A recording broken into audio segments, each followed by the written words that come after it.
Hello and welcome to the IRS Rail webinar session on restoring passenger confidence in rail, the power of demand management, produced by the International Railway Summit in association with Veovo. I'm Joel Somura, the Managing Director of IRS Events, and it's my pleasure to welcome you all to this session.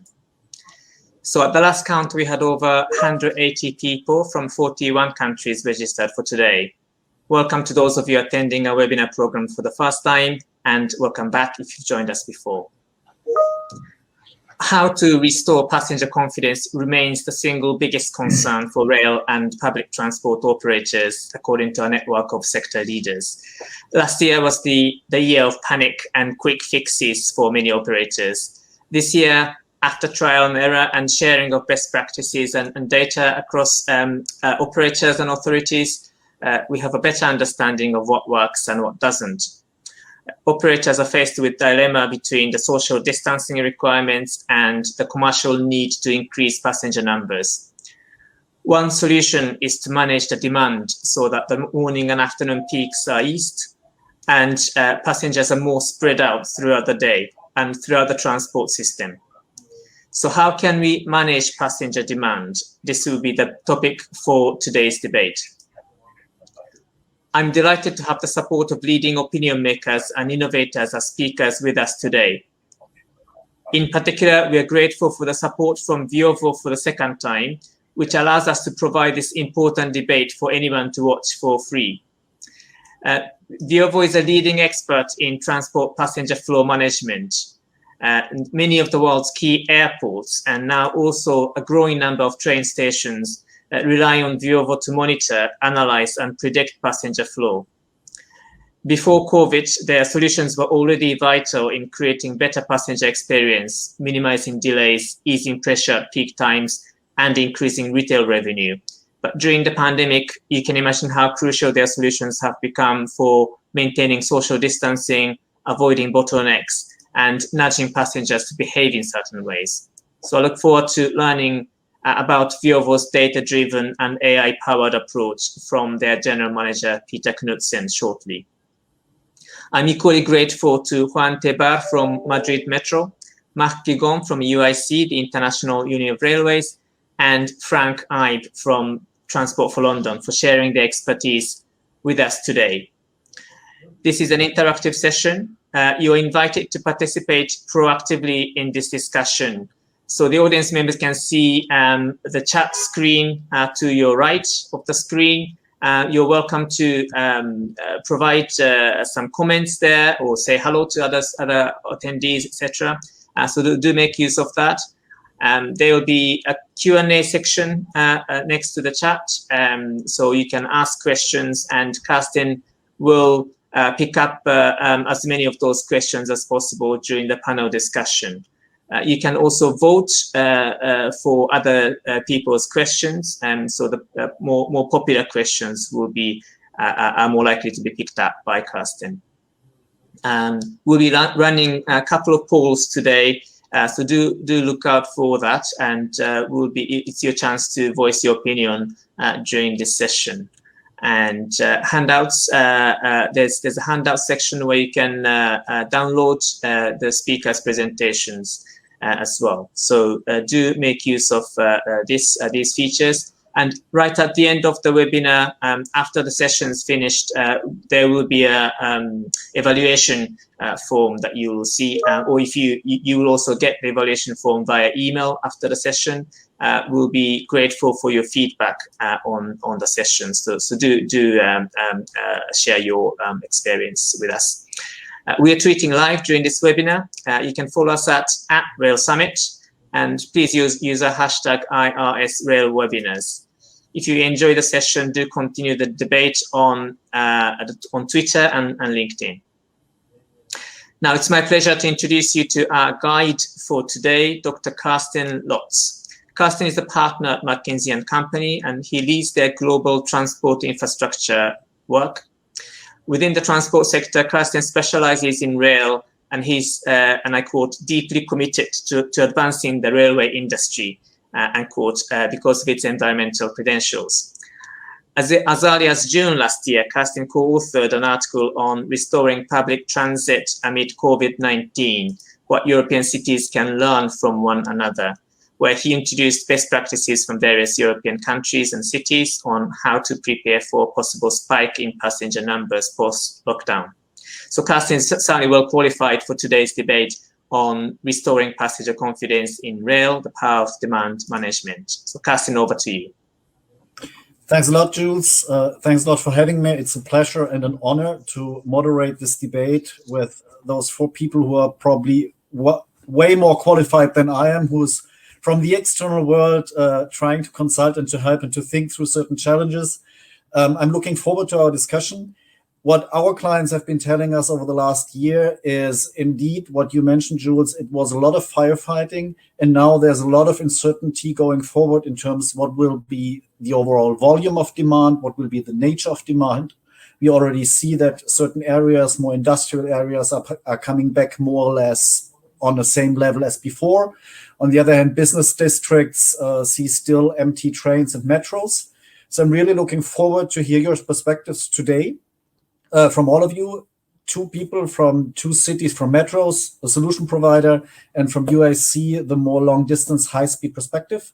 I think it's going to be an interesting debate. It's going to be an important debate, given what all those states now have committed on sustainability in the future, on economic relaunch.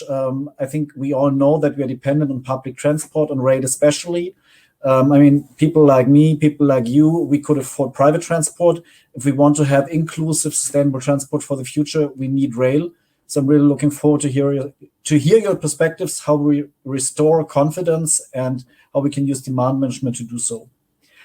Let me now introduce firstly Juan, who is Director of Rail Operations of the Madrid Metro. Juan has almost 20 years of experience in the railway sector, and he's currently overseeing a team to implement best service and highest standards for safety and technical expertise in Madrid. Before, he served ADIF, the Spanish infrastructure manager, especially the high-speed railway network. And I've seen that he shares a common, I wouldn't say hobby. So for him, it's way more, but a common interest of us is tunneling. I had the pleasure to work on a very big infrastructure project near my hometown, Stuttgart, with lots of tunnels. We're not talking about tunnels today, but we're probably talking about how we get through this tunnel that we had over the last 18 months, and we appear in the open daylight with new confidence. Juan, the floor is yours. I'm looking forward to your remarks.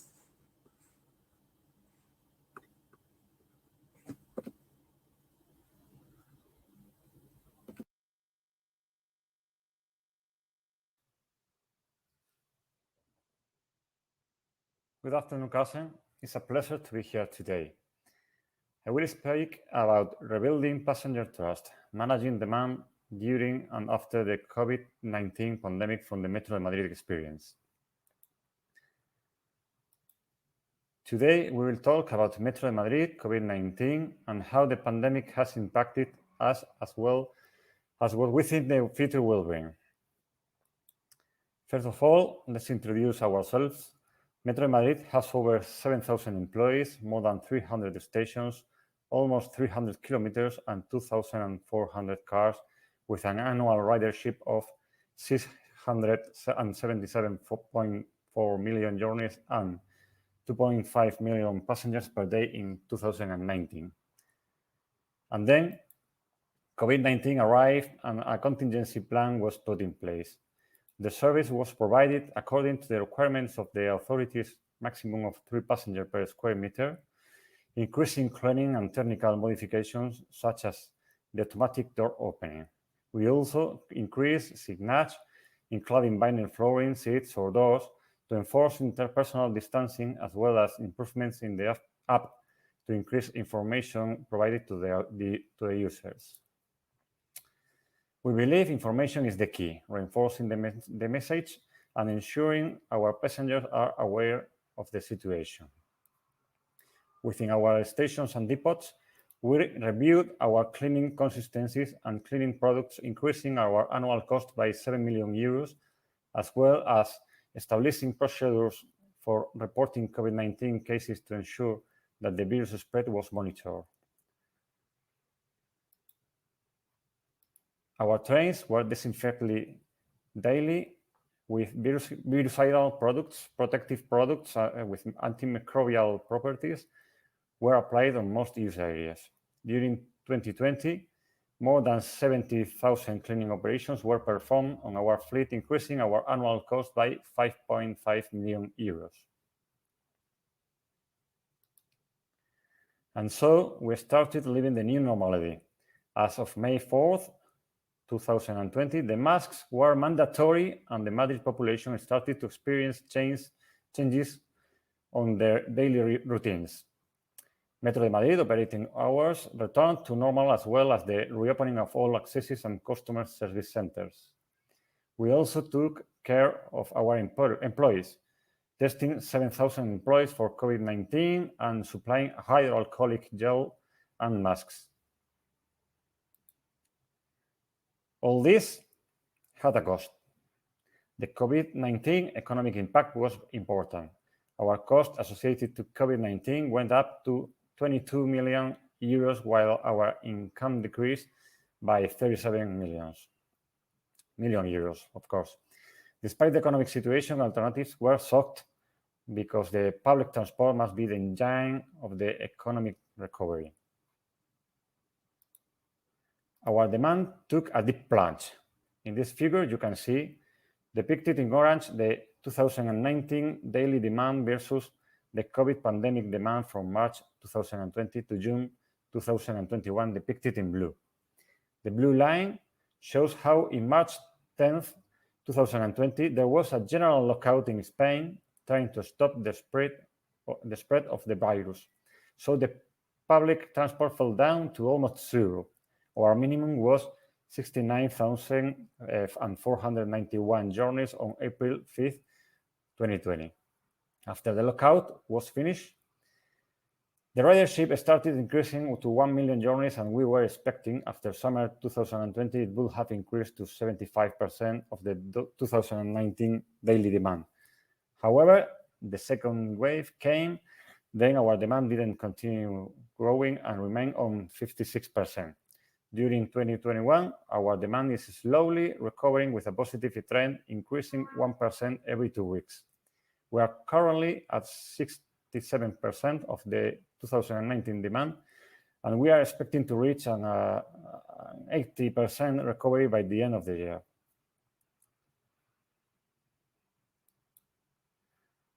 Looking at it from a year's perspective, 2020 took us back 3 years by losing 328 million journeys.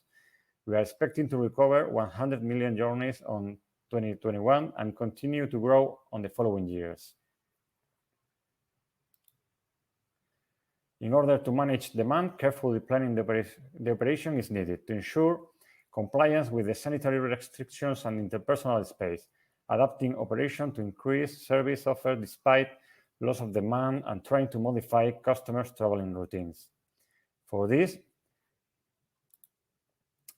we have developed new functionalities to automatically limit station capacity, a new technological solution gathering information from train position and turnstile entrance, provides estimates on platform density at a specific station, allowing customers to access or wait.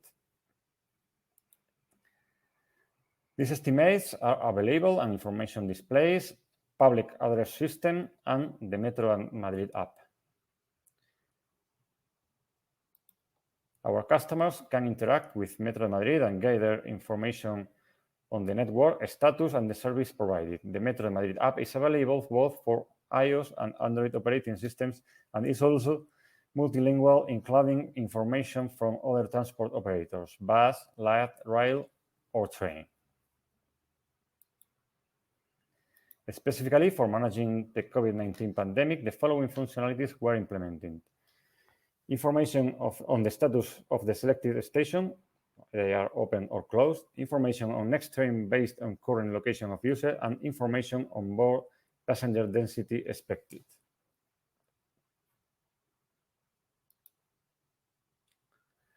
Looking into the future, we must focus on inspiring trust in uncertain times, given that public transport is essential for a sustainable, green, digital, inclusive, and social recovery from the pandemic. We will continue monitoring station and train occupancy, being transparent communication with our customers and employees, and ensuring that we will continue being the backbone of a safe mobility in large cities. Thank you for your attention. Back to you, Karsten.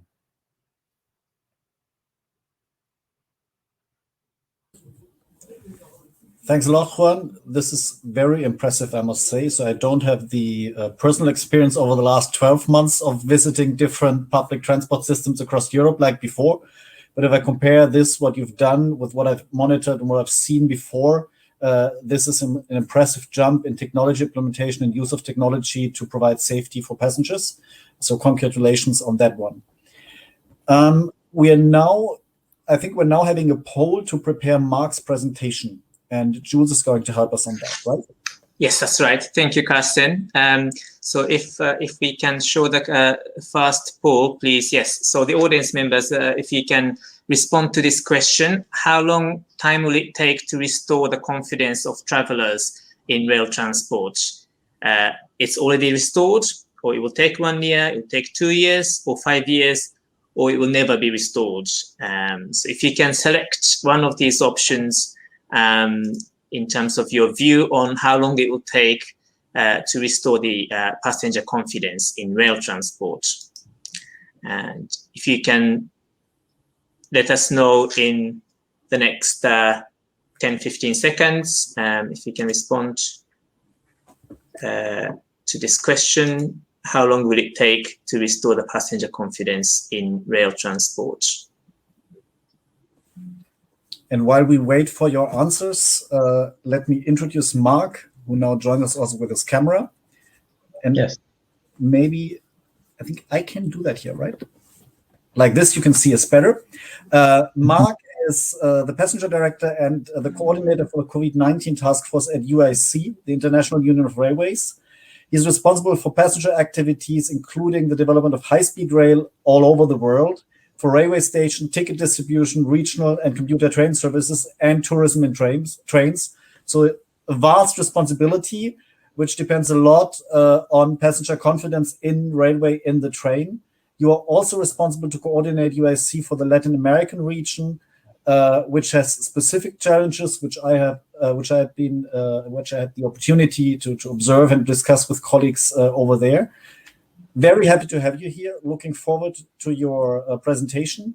And Jules, do we have the results of our poll?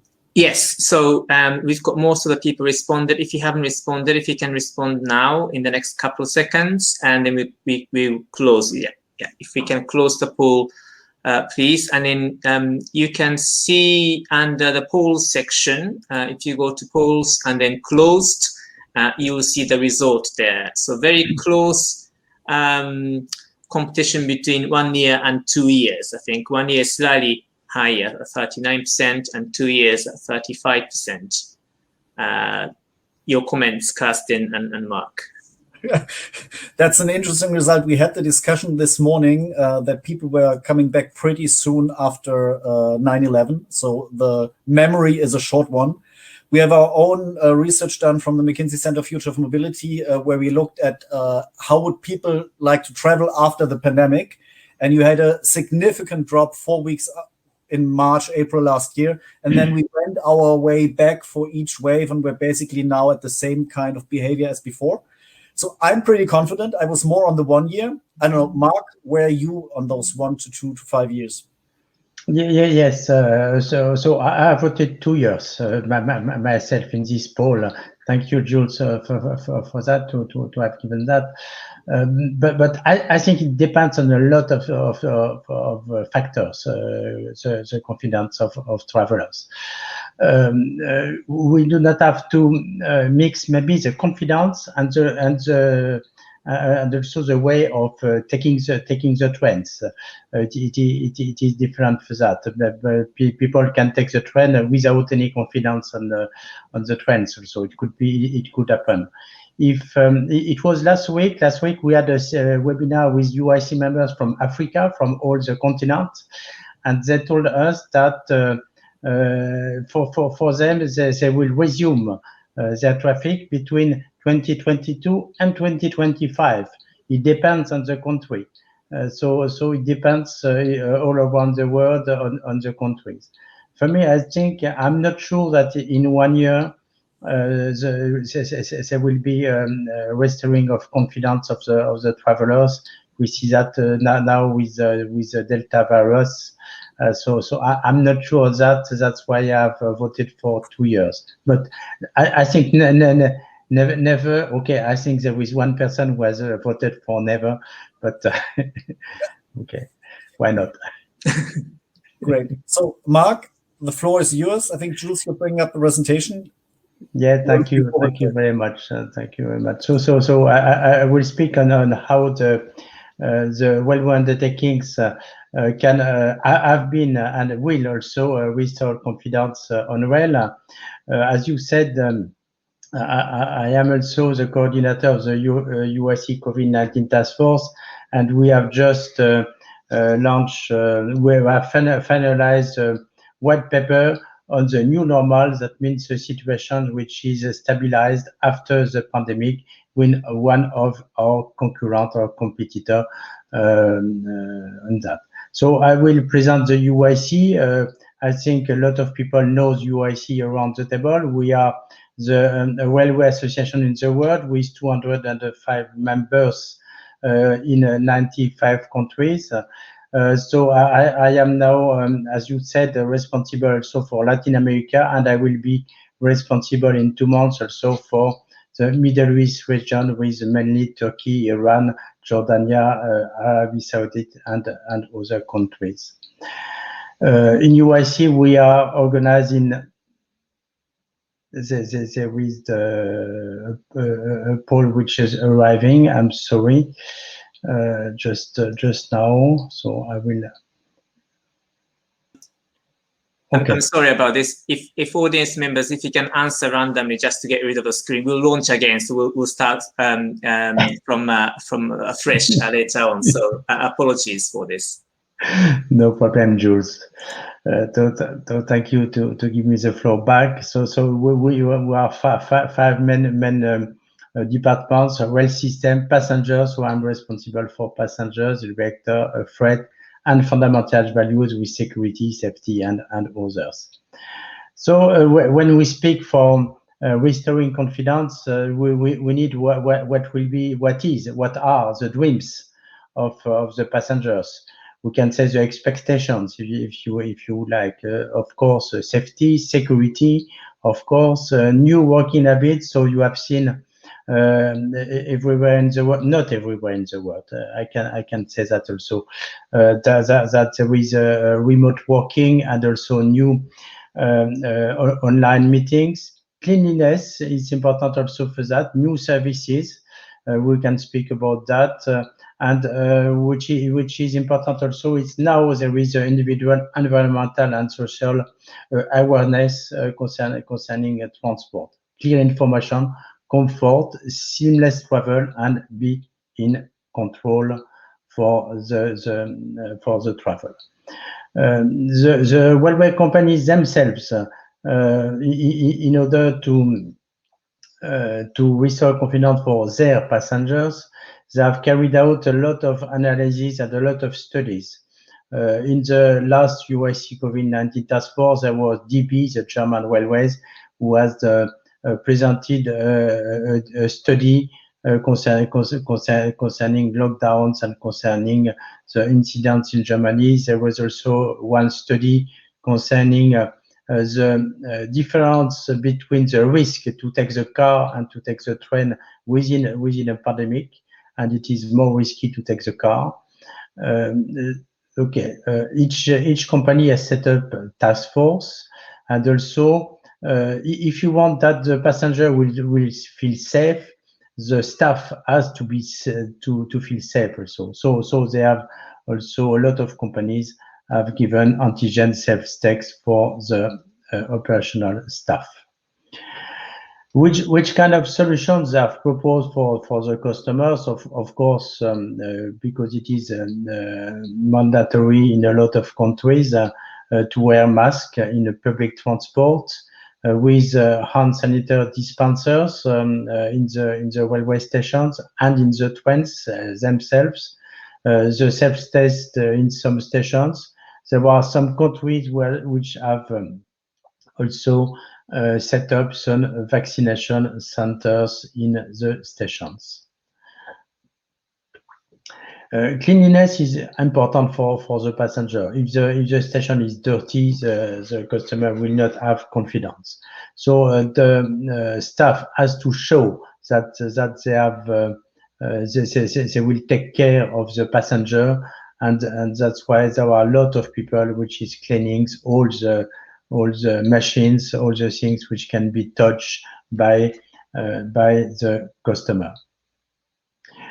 Social distancing. So I've put some images here. So on the left and upright, the social distancing in some trains which are on the upright due to the reservation of train, which are now with distance between passengers.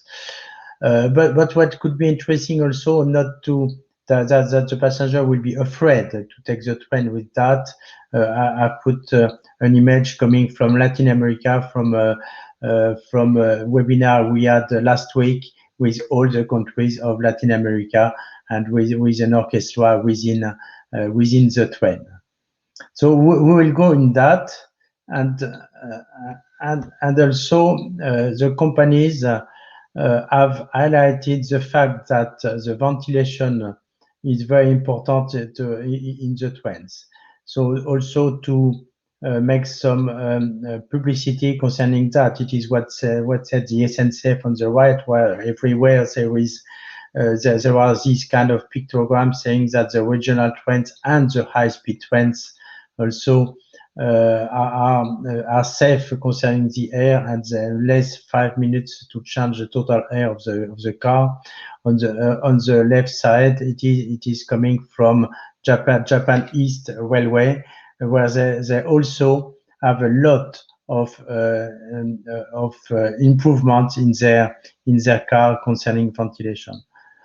But if we need that, we need communication, of course.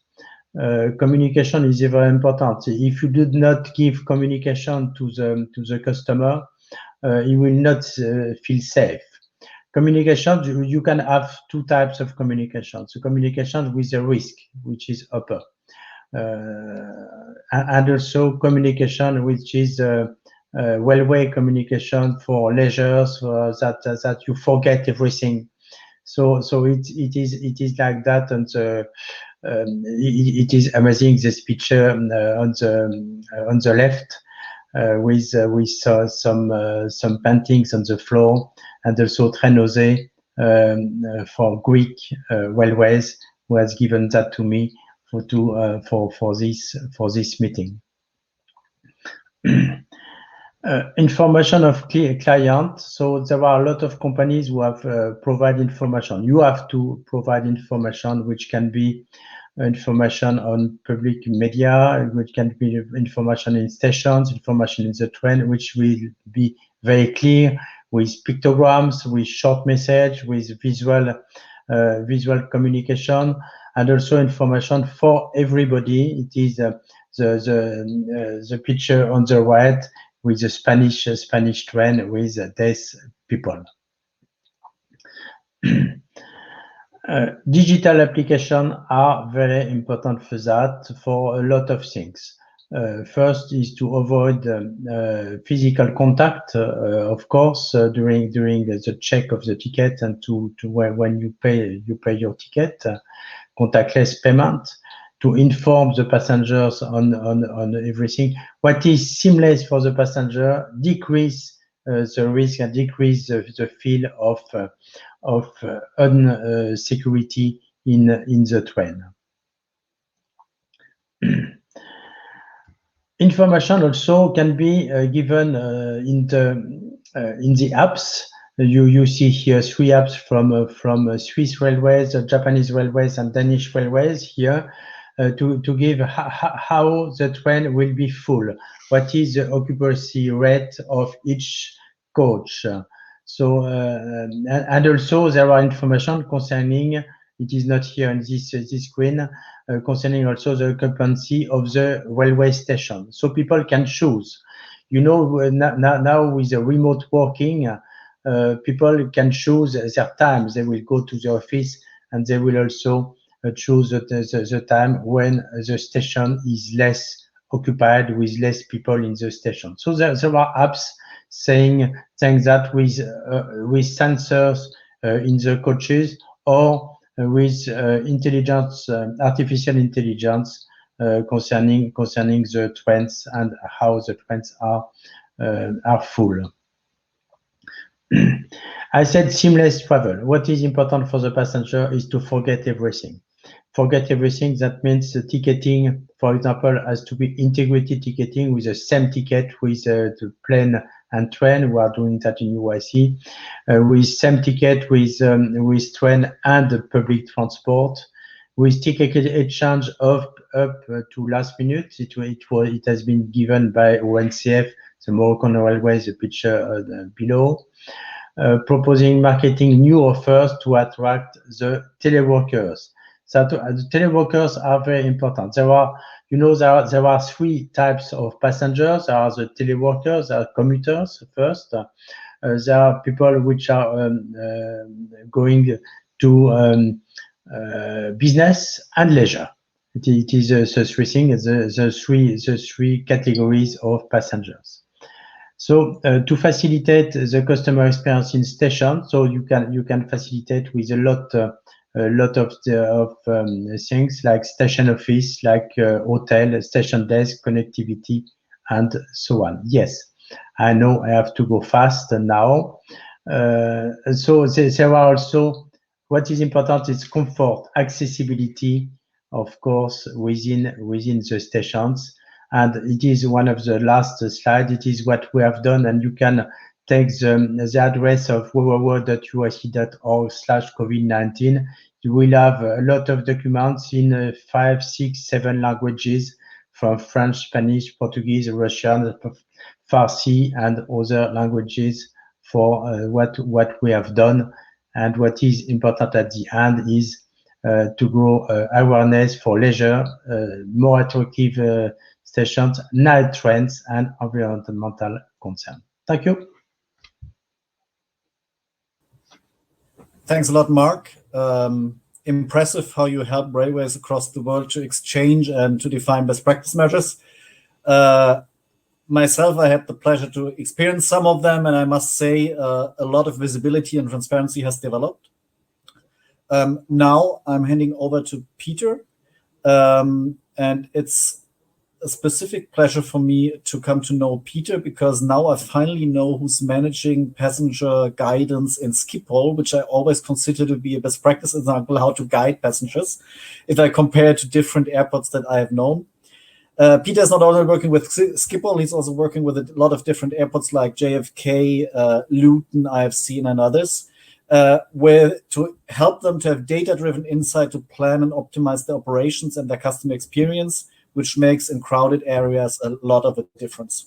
He has over 20 years of experience in developing people flow monitoring and analytics solution. And back in 2003, you led the management buyout of Ericsson's Bluetooth division that became the BLIP systems, and then ended up in Veovo, the application that is now helping airports, stations, and other crowded places in this world to manage the passenger flows. Glad to have you here. Looking forward to your presentation to understand what we will do on the next horizon to manage flows. The floor is Hopefully I can fulfill that.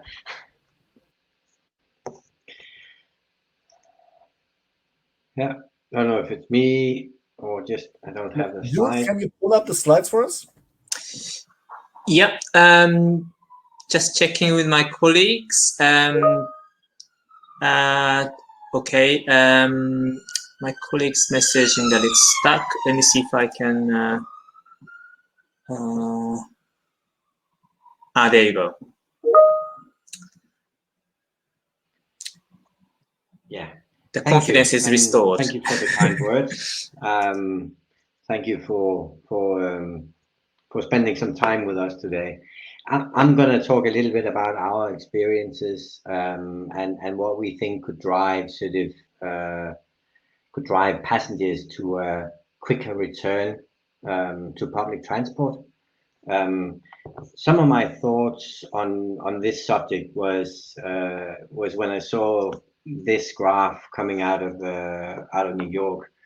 We do a lot of stuff in New York, both with the MTA, the PATH trains, and also all of the airports in the New York ecosystem of airports. And when I saw these graphs of sort of the drop of traffic, and then fairly quickly after road traffic here sort of as depicted as bridge and tunnel traffic coming back to normal, but all of the public transports and especially the sort of the metro networks having a lot harder to bounce back. And my thinking was, of course, that maybe many of these passengers, they would actually prefer using their own car, but had previously been using public transport due to the congestion on the roads.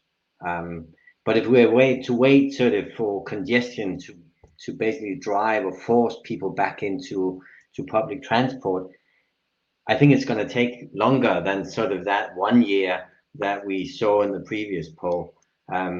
So yeah, what can we do to make people feel confident and see it as sort of an option far sooner than when we get to sort of a congested situation on the roads. So that was where I started. So when we look at, and here are some considerations, and the first three ones on the top there, that's for the riders, and one of them was sort of, well, is public transport an option? Well, do I even consider it as an option, or do I feel insecure entering? Then next one is, can I plan my journey? I know many of you guys already offer journey planners as part of your tool set to passengers, but and some of them even offer preferences where you can sort of say, I want the fastest ride, or I want the ride with the least transfers between different lines. But maybe this pandemic is also gonna sort of maybe we need to sort of expand on that. Maybe you should be able to also say, I want the least congested route, if that's my preference. So just sort of also to think about that, maybe this will bring on some new preferences when passengers are trying to plan their journey. And then real-time information. We saw a bit on measurements, both from earlier from Madrid, but it is sort of that vital to get sort of up to the second accurate information, and a way to present it to the passengers so that we can guide our passengers. We're basically sort of, because most of you guys, you're running a fairly locked system where what you can change on the day quickly is limited. So actually, maybe one of the easiest things to try and change is the passenger flows, but that demands that you can sort of give them accurate and good information. People are smart, so given the right information, they will make smart decisions. Underneath are then sort of some consideration from you as an operator, and I've already covered some of them, but one that I want to highlight also is that sort of what's the means of communication. We've been working with mobile channels a lot, but driving and getting more users onto your own applications is hard work, and can be done, but you should really consider what are the channels that your passengers are using today, and then try to get your information onto those channels, even if they include external, such as Google Maps or whatever your passengers are using already.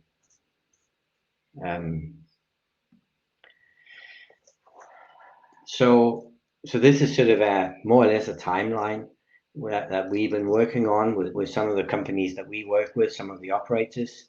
One of them is aggregating historic data, applying machine learning to that historic data to give load profiles also for the future. And that means that sort of you can then also plan a future travel and then see, okay, maybe I can defer the time I leave a little bit. Maybe there's an event going on that causes me not to take the journey I normally take, but choose another route because there's simply less travelers expected that way. In cities where the metro system is well expanded and has many stations and many lines, there's typically more options between A and B, or maybe even sometimes walking a bit longer to then avoid a congested area. And again, giving the power to the passenger in terms of having the information, they will make intelligent decisions, which in turn will help you have less congestion, less crowding in your stations. Outside the station, we believe that sort of we should try and inform already at the entrance to the station, especially in underground station. You're informing them at the entrance is vital. Many stations underground have a mezzanine layer where the ticketing turnstiles are, and when you stop the passenger there, they've actually already entered the station, and they will then sometimes it will be very difficult to get out again. So you need to address that already at the entrance. Optimization of flows on the station. So in peak hours and when the station reaches a certain limit, you can optimize the flows. You can make the station operate more efficiently by then maybe turning entrances that are both entrances and exits into only entrances and others into only exits, and creating one-way flows instead of cross flows underground. That will hugely improve the flow rates underground. It will make passengers have to sometimes walk a little longer to then get to the entrance, but that's far better to have them do that above ground where there's more room instead of having a congested station with cross flows underground. And again, for your alighting passengers, what exit to take, rather than sort of having them to freely choose between all of the exits. You can on digital displays, you can guide them to the exit that is then optimum in terms of your flows on the station. So that's something that we've seen both in airports and in train stations and other sort of also major sports events. If we can control the flows, there's a big benefit to streamlining and one-way flows rather than having them bidirectional. So what is it that we can improve by creating a better overview of the current situation? There will always be unplanned issues. We will always have plans that are made and based on normal operations, but operations are not always normal. So a good knowledge about what is going on, and even a few minutes can be vital in the lead time to detect that something is changing. Because in systems that move sometimes millions of passengers, things change very quickly. So being able to detect unplanned issues in real time is vital for solving those issues. Setting up triggers, once you then have the data of all the vital parameters, being able to set up triggers that will then adjust things, alarms, dispatch personnel, or control screens based on these triggers. Automating this will make sort of decisions faster and will make sure that things happen a lot quicker. As I said, direct staff. You can sometimes hold back a train for a few minutes if that will help the situation on the next station.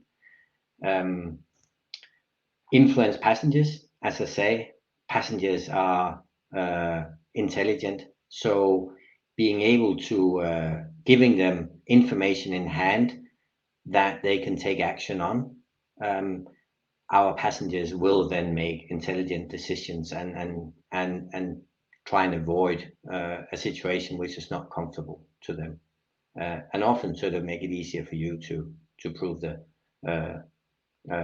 on the situation. On sort of a longer horizon, all of this data will of course also help you to improve on your stations and your station design on the longer run, because you'll have much better data to enter into flow models, much better knowledge about what the current use is, much better ways to simulate changes. The platform that we use is sense agnostic. We often use technology that's already in place and integrate to that technology. And then if we still have blind angles, we can add sensors, and we have a lot of different types of sensors that we use depending on what the task is. To the right, you can see some of the companies that we work with, and that we're not only train and metro, we are also airports, and we actually also do traffic management. So a very broad understanding of flow management and ways to improve flows and capacity. So what's then the next steps? How do we get started? Well, in our experience, we have to start with sort of honing in on what the most important challenges are. Once we've defined the most important challenges, we will then sort of look at what kind of data will then help you improve on that situation. And after that, we go to the technology.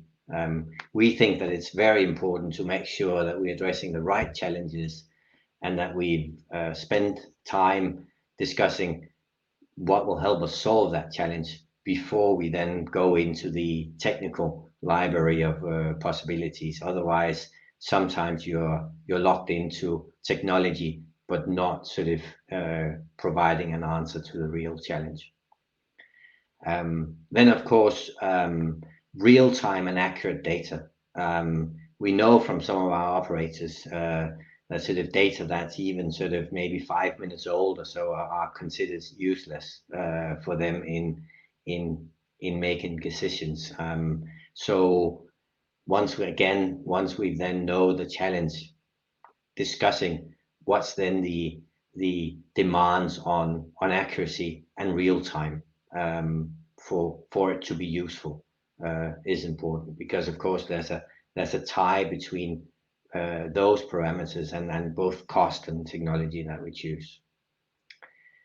And then of course we're happy to just also to share our experience. We're happy to sort of connect different customers for sharing of experience, and then use all of the digital channels to engage with the passengers, to tell them what you do, and to empower them to make the right decisions. That's important. Trust your passengers and give them the best possible tools to make good decisions. That's how you get them back as fast as possible. That was it from me. I hope that was useful, and then I'm of course available later on for questions. Thanks a lot, Peter. Very impressive, especially this use case, which entry to the line I should use, or which station I should use to get the fastest way to the office. It's a question I ask myself every morning here in Paris, and I'm still not sure what the right answer is, and probably it differs each day. So if you've solved that, happy to tell. Yeah, and what we get today from passengers that we interview is that sort of they use all kinds of, look at Headspace to try and estimate the crowdedness of the trains and if it's running, and then they decide based on that. But once you sort of build that into a model, you could actually automate that for a system to then give recommendations. But you have to really understand the dynamics, and you can only do that by speaking to commuters because they're basically the experts. Indeed. Let me now present you Frank. Frank is the head of the Bakerloo and Victoria Line operations in London. Frank, could you turn on your camera? This is Jules. Yes. Because we have in parallel also a third poll. I almost forgot. Thanks for reminding me. So Jules. Yes. Let the audience vote while you introduce Frank. If my colleagues could. Yes, thank you. So this is the second of the two polls that we have today. What is for you the most important service quality factor when you travel by rail? So as a passenger, if you imagine yourself as a passenger, which of the five factors here is the most important service quality factor? Time, so the quickest travel option, cost, best value fare, or is it comfort, smoothest journey, is it safety, so safety standards and security, or is it cleanliness and visible and perceived cleanliness? What is the most important factor for you when choosing to travel by rail? So if you can submit your answer, and while you do that, Karsten, you could introduce Frank. Yeah, I'll give it another try, and I apologize for not sticking with it. Frank, welcome here. We're looking forward to your presentation. Frank is the head of the Bakerloo and Victoria Line operations for Transport for London. He has worked for over 24 years with leading teams, working with key stakeholders, local government officials, to continually improve operations of the tube, if I may say so, as a non-Londoner. And especially over the last 18 months, he has seen some very high challenges in keeping up service on one of the most occupied lines in Europe, which has not been as easy as it might seem. I'm really looking forward to have you here to tell us about your experience and about the campaign that you're about to start, that you've started for Transport for London to get back passenger confidence. Looking forward to this one. Jules, where are we with the polls? Yes, I think most people have responded. If you haven't responded, if you can cast your final votes. And yes, let's close the poll now, please. And once again, you can all see the results under the polls section. If you go to the closed section, we have a fairly nice split, with the time being slightly ahead of the game, followed by comfort. Karsten and Frank, yep. What would you think about this? Yeah, for the industry, there's, from my perspective, that it's not cost. That gives us a little bit of leeway and freedom to operate going forward, and to help to save on taxpayers' money. But so I voted for comfort, given that it's important to be able to work in parallel. And I'm happy to take 20 minutes more if I can work on that time. I don't know, Frank, what would be your favorite?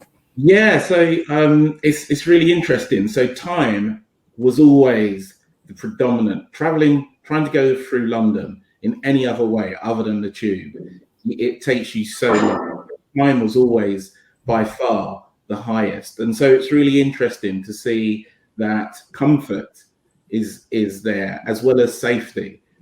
Because safety was taken as a given, it was there, but I suppose COVID has made people think differently in terms of their own safety and their security. So yes, really interesting in terms of that. I would have thought time would have been a lot higher, but given where we are, that's obviously changed people's minds.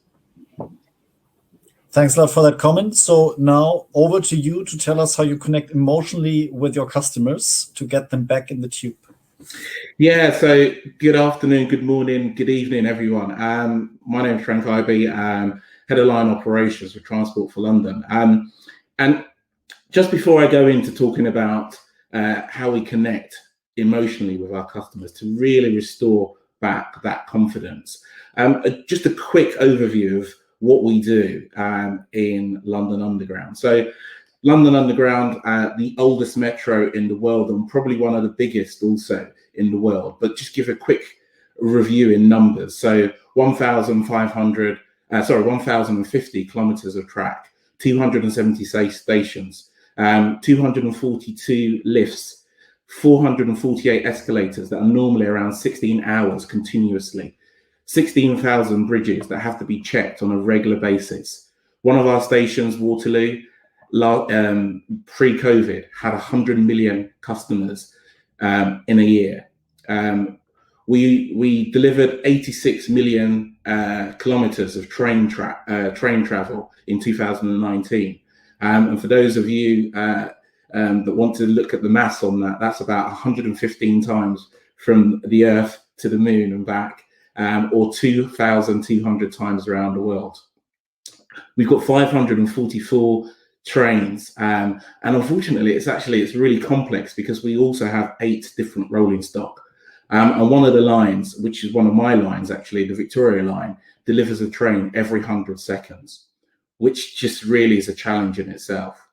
Overall, in 2019 we had 1.38 billion passengers, all the while we're doing a lot of capex upgrades with new trains, new signalling systems, new access ability, 2 new stations, and of course the Elizabeth line. But never more than now have we started to think about why every journey matters because of COVID. And that's really changed the landscape because we've really had to do things completely differently in terms of how we manage things, how we work around our customers, the mask wearing, contactless payments for our ticketing, one-way systems throughout most of our large organizations, stations. We've put UV cleaning on our escalators, a really innovative way of just making sure it's demonstrating cleanliness, as well as having the sanitizers all around. But right now, it's really about how do we make sure that we move forward in times of trying to get that recovery. And that recovery is based on a integrated approach, a real integrated approach, focusing on our customers and our passengers. And so we decided to do a huge multi-channel customer information campaign. You heard Peter talked about a number of things that he's talking about around how we can improve customer confidence. But this is really around tapping into that emotional focus on our customers. How do we really get them and reconnect them back to London? So we start off with a huge employee communications and engagement strategy, which we've already got in place. We've got enhanced customer experience, just demonstrating how well we do things to improve that customer experience for our customers. Lots of multimedia, social media focus, using Instagram, Twitter, continuously showing why it's so important to get back to London, get back onto London transport. And this is really important to stop that car-led recovery, which we have seen in other cities. It's really important that we do that. We've also worked really hard with newspapers, TV, other communications, and with our press office, just to make sure that they're tied in with what we're doing. And there's a huge stakeholder involvement with businesses, local businesses, and events that are happening, such as one very big event that's happening this afternoon. But it's really about making sure that also real-time customer information is there, using the apps, using all the technology, while in the background, we've got a huge team looking at travel demand management and seeing where the hotspots are, so that we can ping that to our customers so that they can know what time to travel and where to avoid in order to make sure they get a really great experience. So why are we doing this? Well, this is really about trying to make sure that we get back to our original purpose. And our original purpose is really around keeping London moving, working and growing, and making life better in our city. We want to move from where we were in the top right-hand picture to where we had social distancing, very few people on trains, to back to where we were previously. Currently, we've got 55% back, but we're aiming to get to between 75 to 85% back by the end of this year. But we need to do this responsibly. You know, we need to make sure that customers know what we have done to make their journey safe. But at the same time, we're really also focusing on that emotional and engaging campaign around why it's so important. Not just the what, because the what is, it takes us from A to B, but it's the why. Why is it so important that you use public transport and use the tube? And that's really about reconnection. You know, the friends, the family, the restaurants, the theatre, going to the club, you know, the bar, just everything that people remember about what they did and how they did it, utilising public transport. And that's why it becomes really important that we challenge that. But we will do this through excellence for our staff, using technology and data through the apps that we have for our customers, and also demonstrating cleanliness right the way across. Because that's what we really want to make sure. We want to make sure it's easy for people to navigate across London Underground, also safe and well managed.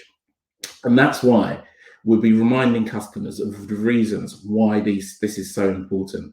Engaging with customers through a huge amount of campaigns on the things that we are doing or have done to make it safe for our customers traveling in rail, while at the same time working really closely with businesses to help that demand management. And that travel demand management becomes so key in establishing a new way of operations within London Underground. So just a quick overview of what that is. So London, 32 boroughs, and it was really important that we tapped into each borough so that the local councillors, the local government really understood what we were doing. We got the mayor involved, really promoting the Let's Do London focus. And this was just really aligning with all that customer relation management that we were doing, as well as the tourist board. We had TV ads. We've gone to a really big Time Out magazine where every publication focuses around the good things to do in London, and the best way to do it is via the tube. We've changed some of our signage, our traditional signage, our roundel, to really highlight some of the things that people really liked doing. And that's just, again, tapping into that emotional connection through Twitter and Instagram. For our staff, it was really around focusing on what they do well, that operational excellence, and really promoting it for all our customers. Really around making sure that we took care of our staff so that our staff could take care of the customers in that way. And internally, we were working with our staff to really promote what they're doing so that they felt part of this whole journey, rather than it's just a management or senior management thing. And we produced a video with staff, by staff, with staff involved. And it was really around how we connected with our overall vision. And in terms of partnerships, our partnerships focused a lot around not just the underground, but around what was happening nationally with the ministers and the government, then regionally around the tourism in the southeast of England, then pan-London, it was around with the Greater London Authority and the works, and then other public transport organisers like the train operation companies, that also the intercity trains that come into London, and then locally, the boroughs, as I mentioned. And that way, it was really about making sure that we had a concerted approach that wasn't just focused around us, but as well as the people that were around us, and those partnerships were really important. So we recognised that our commuter base was definitely going to change, We knew that that was going to happen.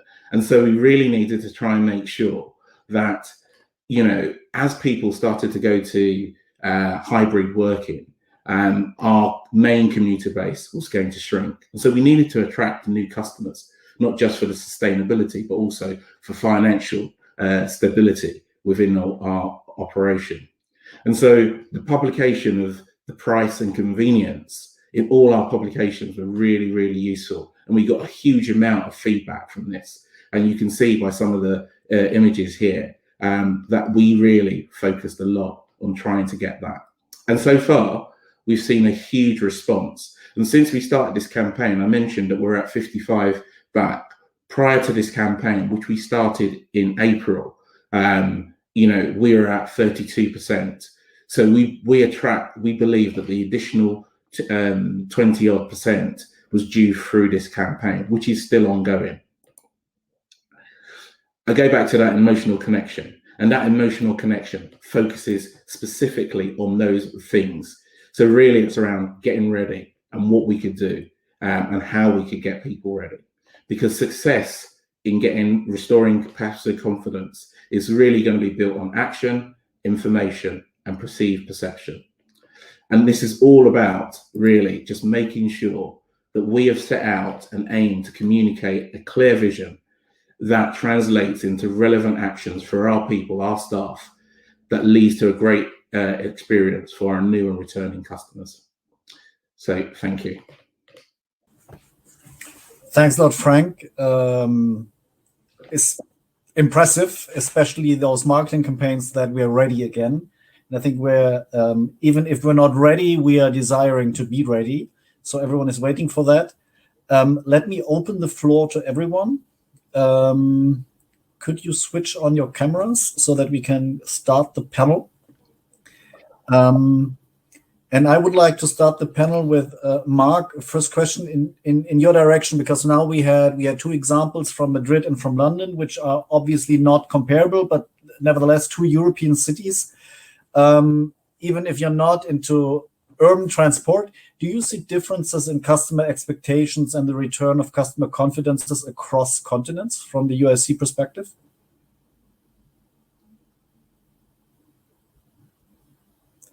Marc, we somehow seem to have a problem with your microphone. Can you verify whether it's off? Oop.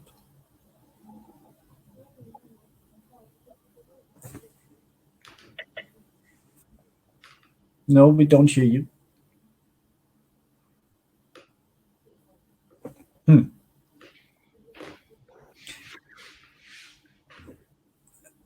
Okay, let's maybe Peter, as you are also serving the customers in the United States, we've seen those pictures from New York. Would you say there's a difference, at least between North America and Europe? And if you're inside in other countries, is there a difference across customer expectations? No, I actually think that sort of major American cities with metro networks are comparable to European cities with metro networks, but there's actually not many cities in the US that have sort of well-developed metro networks. It's only about 10 or so in the US. So, but there, I think the behavior is the same. And I think their challenge will be the same in order to get the passengers back. And the graph that I showed there tells the story of the people that are sort of now having to go to work, that there's been a preference to take the car.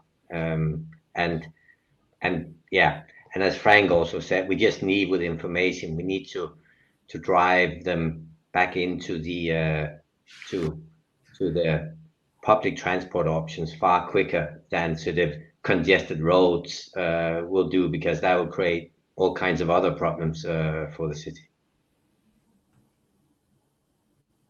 Marc, should we give it another try? It's a pity. Yeah. Okay. I don't know, maybe you can dial in. I think the organizers have provided some dial-in numbers. While we're waiting for this, Juan, we talked before your presentation a bit about expectations, how passengers might return. And there we have also two questions from the audience. Peter is asking, and also Jan, about the nature of travel and business commuters. What's your perspective how traffic will ramp up, and will we see different patterns, and how do you monitor that? Is that for me or? No, it's for Juan. Yes. Can you repeat the question? So the question is, how do you expect how passengers will return in terms of volume, but also in terms of nature of demand? Well, passengers are returning. If you see our figures that I showed to you, with bathings and with the confidence of our customers, they are returning. We fell down to almost zero, but later we've been growing to 56%. Now we are in 66%. And as I said, I hope we will be at 80% at the end of the year, by the end of the year, you know. Then I think customers are returning. Every measures we've done, masks, cleaning, communication, I think we are restoring their trust, you know. Then the answer to the question is that they are coming back. They are coming back, but it's difficult because a lot of people is working at home. A lot of those people is not working anymore, and these are people who were traveling for their jobs. Then they have to recover their job to be back to our subway, to our transport. You know, then that's why the public transport have to be the effective way of change and change the situation. Thanks a lot, Juan. Frank, maybe this question also. Do you hear me? Now, Marc, we hear you. Okay, it's okay. So I am back. I'm very sorry, but okay, you can imagine it is not my fault. No worries, no worries. I'll come back to you within a second. I just wanted to hand the question from the audience about if commuters are coming back and how you're monitoring business travel, also to Frank, who's managing another big network. And where we also had the discussion that certain lines are back and others are still waiting. What's your expectation there? How do you see that? Yeah, so really good question. So again, we've seen that in the financial areas and the financial districts, some of those that are traditional commuters have not come back, but we have seen a number of social leisure shops increase in terms of their ridership. And as we've said before, the key thing is around how do we stop that car-led recovery, which will be bad news, not just for the city in terms of the environment, but also people mobility. So we are trying to do a lot with businesses, doing about staggering hours, working with them around different times that they can work. We've got a huge construction industry within London, and that has changed our peak. So our peak is now very early in the morning, which in itself has caused its own challenges. And so we've started to work with that construction industry in some locations and some stations to try and balance out that information. And of course, all of that goes back to the travel demand team, who is now working really hard and tirelessly around trying to space out that demand right the way across the business. Thanks a lot. So, Marc, I try again. What's your international perspective on customer expectations? Is there a difference between countries and continents? Yes, of course. There are big differences. I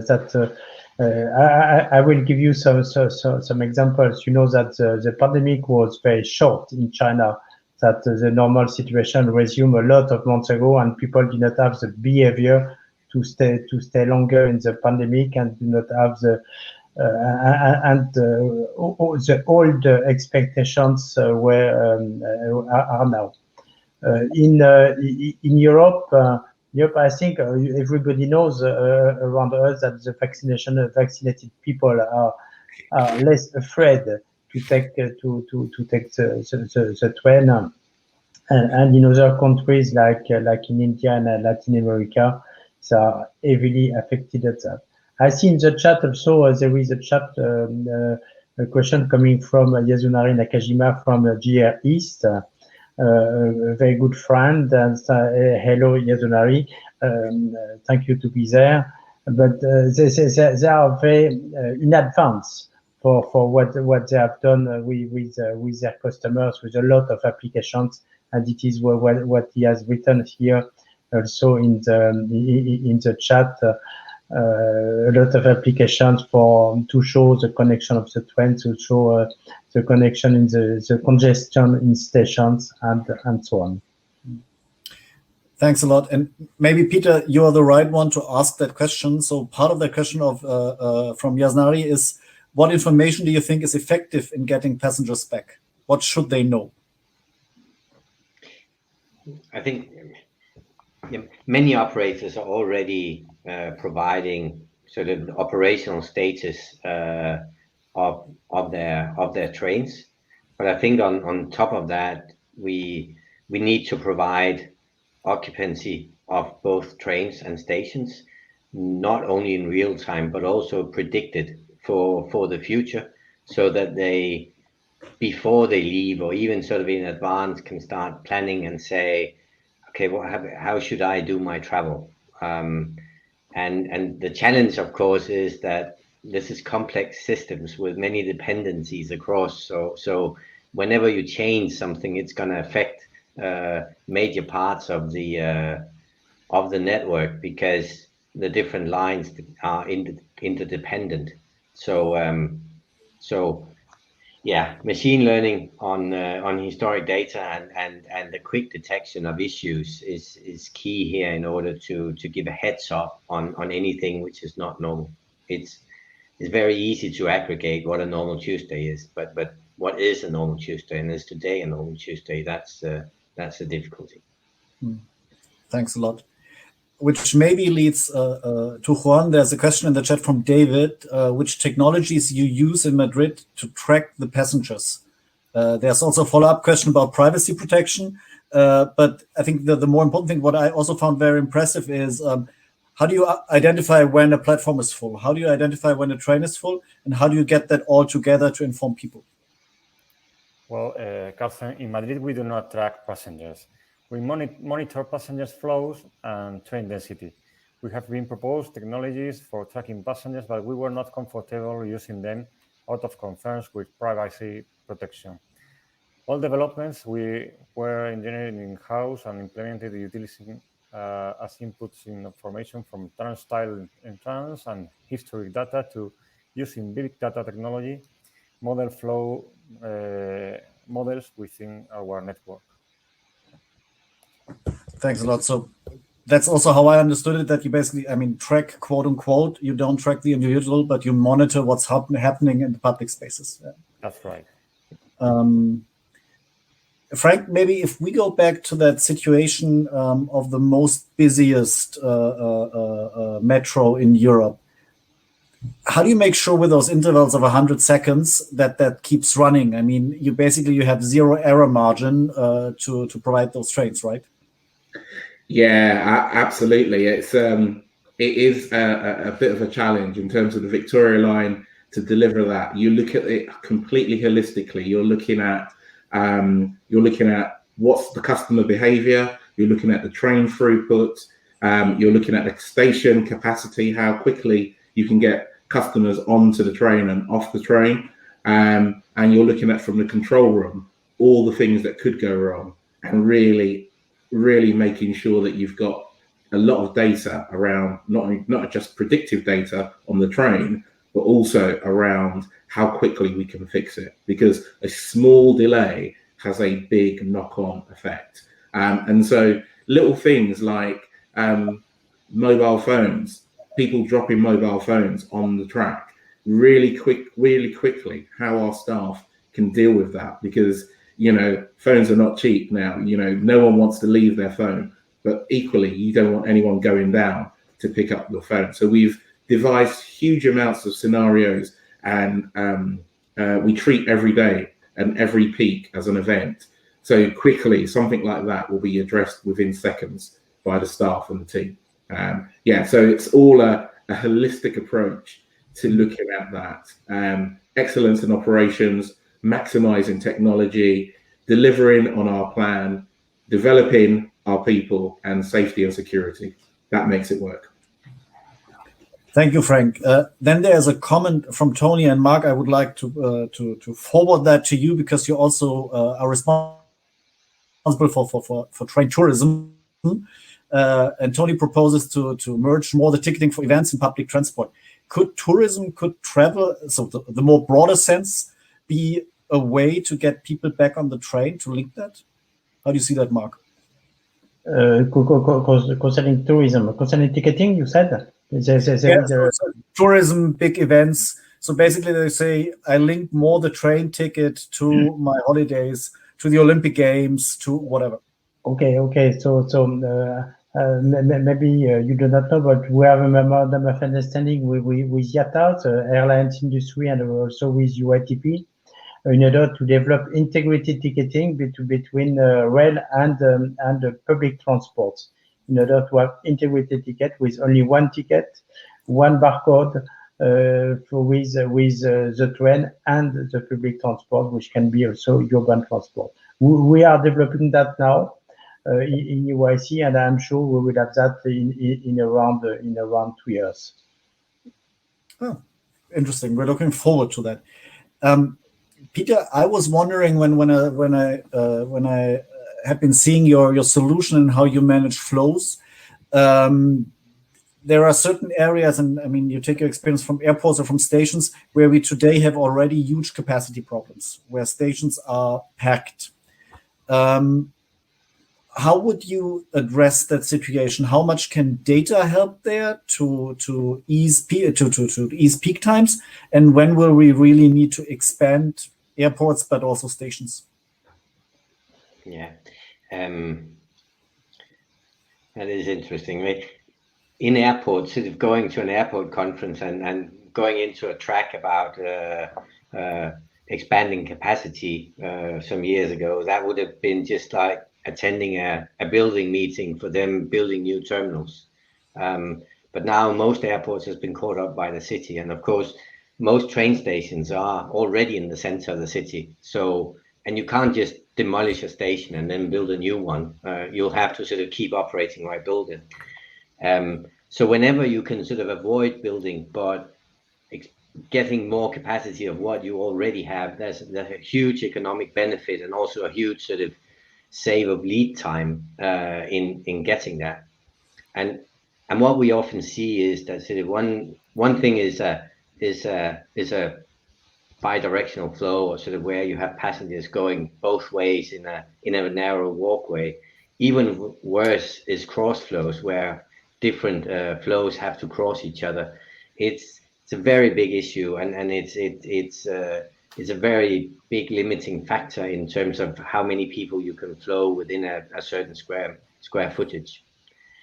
In train stations, most of the day that's not a problem, but in peaks, there's a really big gain if we can identify these flows and then look at the start and entrance points, and then maybe shift, as I said, some of the entrance exits to being either only entrances or only exits, or some of the walkways to be only one way, and you could have an overbridge being for getting passengers out, and then using a tunnel to get passengers in, and so looking at flow patterns like that, especially for peak hours, can improve the flows in the train stations a lot. It of course then requires either staff on the ground to direct people, or at least dynamic signs that we can change when needed, and you can, if you have sort of accurate data, you can use the data as triggers to when to evoke different flow patterns. Thanks a lot. Maybe one final question to all of you, and Juan, maybe you start answering. It's not our profession and our expertise, but it has been voted highly in the chat. What's your perspective on vaccinations? Will they play a major role going forward? And how do you see that, given that we somehow all arrive at a certain glass ceiling? Will that help us get confidence back? And maybe Juan, you first, and then Marc, Frank, Peter, and we try to close the round with reading a bit the crystal ball. Juan. Well, I don't think so. It's a measure I don't trust in, and I think it's not what we have to do. No. Okay, thank you. Marc? Yes, vaccinations are two roles. The first one is to decrease the pandemic. So if you decrease the pandemic, there will be lower risk, and so you can communicate on the lower risk to take the train, and then you can increase the passenger, the confidence of the passenger. It is the first one, and the second one is for the people themselves. So people which are vaccinated said maybe they can think they are Superman. I don't know if it is the right word. Saying, okay, now I'm protected, so I don't care about anything else. So it is not true. What I said, we have to be careful on that. But some people can think also about that to increase their confidence. But the first role of vaccination is to protect yourself, to protect the others, and to decrease the pandemic all around the world. Frank, would you have a perspective on vaccination? Yeah, I suppose it's all about risk mitigation, isn't it? It's not just one thing. It's everything that you put together around risk mitigation, not just for the customers, but for our staff. And if I just think back today, 16 years ago today, 2005, we had that horrific terrorist attack in London. And it took us 18 months to get that confidence back. And it was all the different things that we were doing. It was the publication around security. It was the things around how well the service is running. It was really about the consistent approach, making people feel safe, both our staff and our customers. So I think it goes back to that risk mitigation and making sure that along with the vaccine, that we're really promoting that it's a safe and really good way to travel in London. Peter. Yeah, I agree. I think it's for on a personal level, it helps restore confidence. We can't always, no matter how much we improve, we can't always make sure that people can keep their social distance in these transport systems. So it is going to play a vital role in that confidence about going into a metro system and the train. It will play a role. Thanks a lot to all of you. It was a pleasure to have the discussion. I learned a lot. I hope our audience too. And now I can hand over to Jules to close the session. Maybe with one final word. I'm pretty confident. We have a lot of great people working on those systems, and our societies will rely on that. So I think people will come back, and we will all enjoy riding with the train and the metro going forward. Jules. Thank you, Carsten. To finish on a cautiously optimistic note, let's say, as the vaccination drives continue in Europe and elsewhere in the world.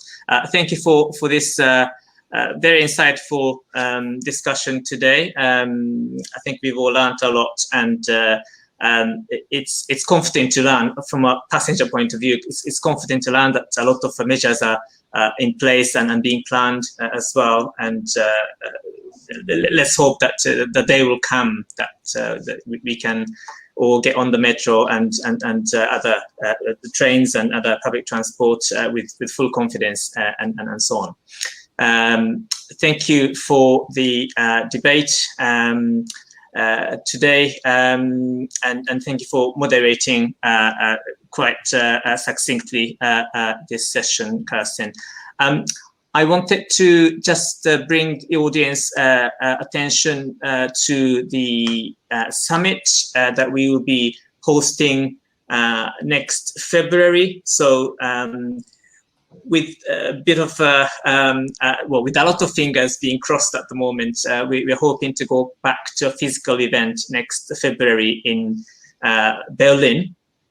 Next February 15th or 17th in next year. So this is the annual summit that we've been organizing with the support from UIC, International Union Railways. And next event will be on a big overall theme will be on innovating rail for people, planet, and prosperity. So we're announcing this tomorrow officially, but with a bit of a prior announcement for those of you attending this webinar today. So we're talking about sustainability in 3 different types of sustainability: the social, environmental, and economic sustainability, and what can rail do for these types of sustainability. And we'll be gathering in Berlin, hopefully in person, to discuss this topic over 2.5 days. And we'll be talking to, we'll be announcing some of the initial set of speakers this week, but this will be the topic. So do keep the dates on your diary. And if you like to find out more, do get in touch with us. So yeah, thank you for today's, thank you for watching today's webinar, and thank you to our speakers, Juan Tebar, Marc Guigon, Peter Knudsen, Frank Eid, and of course, the moderator, Dr. Karsten Lotz. So I hope you can join us at future webinars. So this is the last of the webinar before the summer break, but we have 7 or so webinars, I think, planned for September onwards, between September and October. So we look forward to seeing you again in September. So thank you to the audience, thank you to the speakers, and until we see again, I hope to see you soon on this platform once again. Thank you and goodbye. Goodbye. Thank you, Jules. Yeah. Bye.